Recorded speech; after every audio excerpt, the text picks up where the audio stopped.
出てこいよ。夢の中くらい撫でさせてくれ。デンジ、絶対に開けちゃダメだ。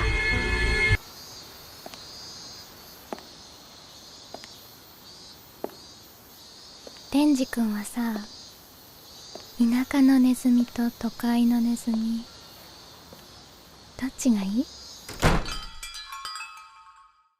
Alright, so first and foremost, can we all agree that that was 𝐒𝐿 talking at the end, right? You know, she seems to be like the mouse type character, so I'm just gonna say, can we all agree that that was 𝐒𝐿? If not, that's another form of Pochita or something like that, but let's just say that was 𝐒𝐿. Tell me what you think in the comments down below, like right away. Go ahead and tell me, was that 𝐒𝐿 or was that someone else? And if you know for a fact, don't comment, just maybe give like a nod, a wink, just, you know, an emoji or something, you know, if you specifically know who that is, you know.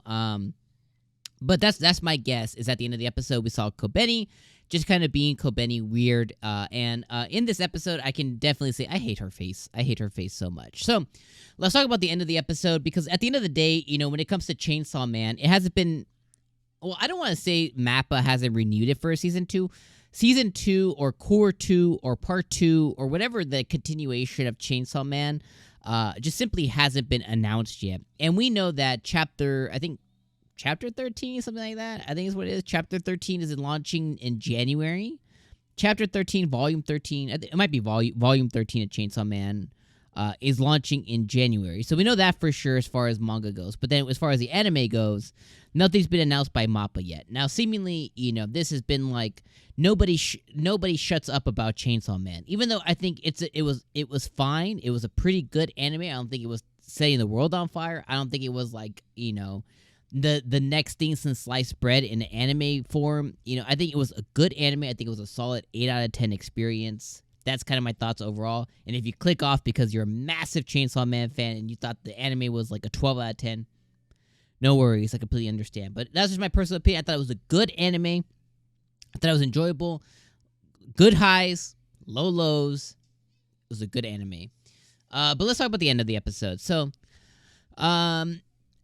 we get a wink and a nod, right? So the first thing is Pochita has been Denji's partner. You know, and I'm just going off based off what they gave me, okay? I know nothing further than what I just witnessed throughout the 12 episodes. In case I get something right. I'll probably be wrong. But, you know, we know for a fact that Pochita has been Denji's partner seemingly for the last, I don't want to say decade, but since he was about somewhere between the ages of 6 to 12, something like that, right? So he has a really strong connection to Denji. Denji is having a certain dream to where he's potentially unlocking a door. Now, you assume that the door is to his heart, or maybe it's kind of like a Bleach My Hero type moment where, you know, by opening the door, he unlocks this other power, other version of himself. Maybe he unlocks the full potential of the devil's power. Maybe it's the evil or the bad side of what Pochita's been trying to kind of push down. We don't know, but whatever the case is, Pochita's like, yo, you cannot come through this door. I also like how Pochita is voiced. That seemingly tells me there's another version of Pochita outside of just being the dog, right? There's more to the chainsaw than the chainsaw, you know, surface level. We know that not only because of the dream, we know that because the Gun Devil is also after Chainsaw. You imagine at some point in history, Gun versus Chainsaw must have gone down in some way. Gun's probably salty about it, right?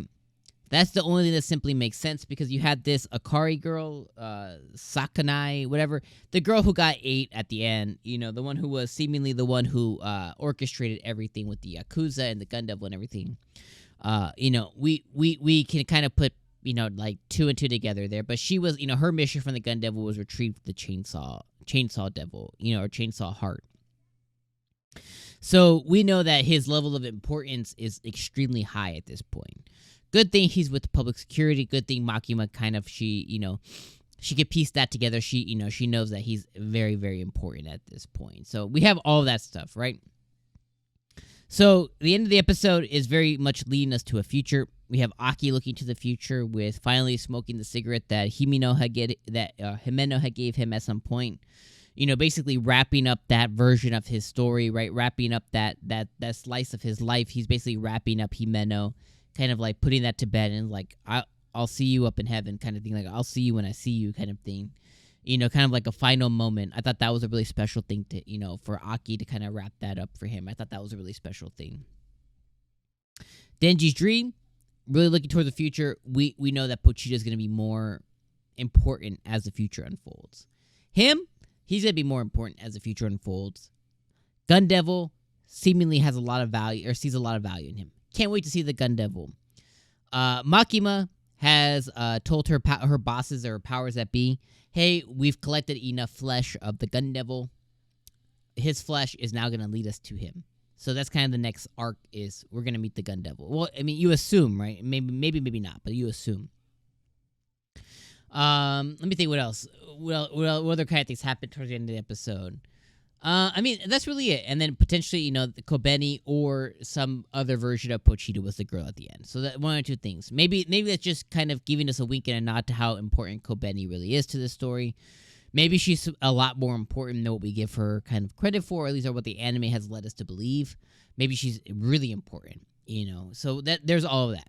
All right, now the before. Everything else, could really be summed up as this. Really cool moment with the easy revenge cigarette stuff. Aki being attacked by the Ghost Devil. Ghost Devil handing Aki the cigarette. Aki figuring out that, hey, the Ghost Devil acts and, their eyes are based on fear. No fear, no eyes. Ends the Gun Devil, catches the girl. Kobeni ends up there. Ghost Devil gone. Very, very badass moment. Hate Kobeni's face in those moments. He asked her why, he asked Kobeni, hey, why do you stay? She said bonuses are coming. It's all about money. Then we have the Denji versus, we have Katana versus Chainsaw.